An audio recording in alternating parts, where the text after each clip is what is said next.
Lift up the trumpet and loud let it ring.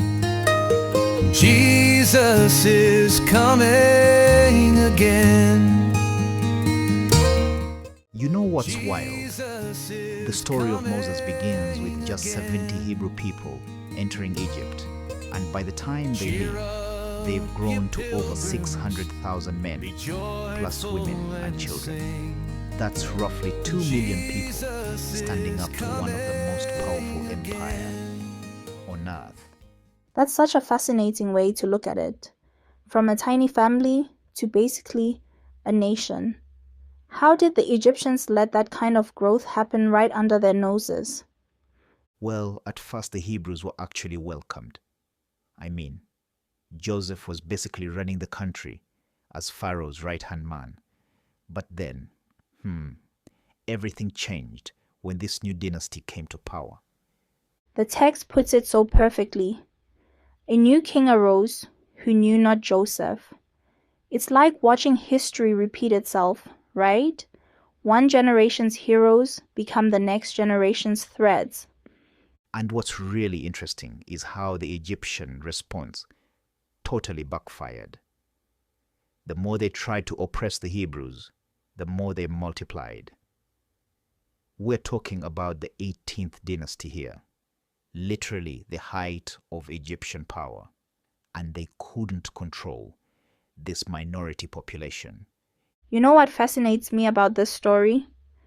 The way it focuses on the small acts of resistance, like those two midwives, Shipra and Puah.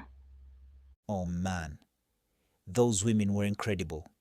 Here's Pharaoh, this guy who literally thinks he's a god, giving them direct orders to kill Hebrew babies. And they're like, nah. And the Bible actually names them while leaving the supposedly divine Pharaoh anonymous.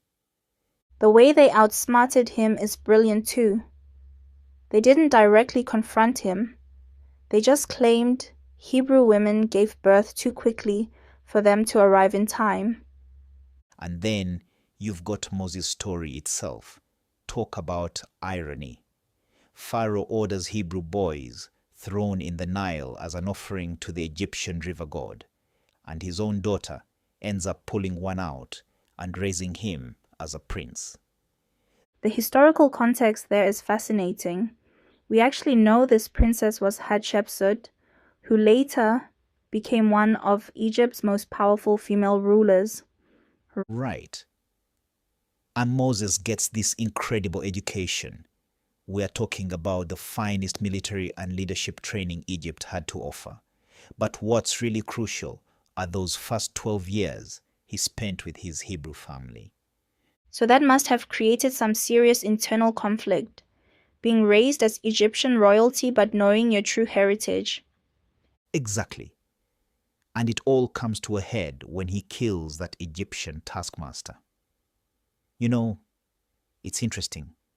Moses probably thought he'd ruined everything, but those next 40 years as a shepherd turned out to be essential preparation. The way his life divides into these neat 40-year chapters is pretty remarkable. 40 years learning power in Egypt, 40 years learning humility in Midian, 40 years leading Israel. And through it all, there's this thread of divine timing, like when the text says God heard their groaning and remembered his covenant. It's not that God forgot, but that he was working behind the scenes all along. Well, that really speaks to why this story has inspired so many movements throughout history, doesn't it? It's about hope in seemingly hopeless situations. That's exactly it. Whether it's civil rights movements or modern anti-trafficking efforts, people see themselves in this narrative. It shows how change happens, not through one dramatic moment, but through persistent resistance and countless small acts of courage. And through unlikely heroes, two midwives, a mother with a basket, a princess with compassion, a fugitive prince turned shepherd. You know what's particularly relevant for today? How the story shows the importance of choosing moral courage over blind obedience. Those midwives could have justified following orders, but they chose to follow their conscience instead. That's such a powerful point for our current moment. Sometimes resistance isn't just an option, it's a moral imperative. And ultimately, it's about transformation. Not quick, not easy, but possible. Even when you're facing the superpower of your day, change can come through persistent hope and courage. Lift up the trumpet and loud let it ring. Jesus is coming again.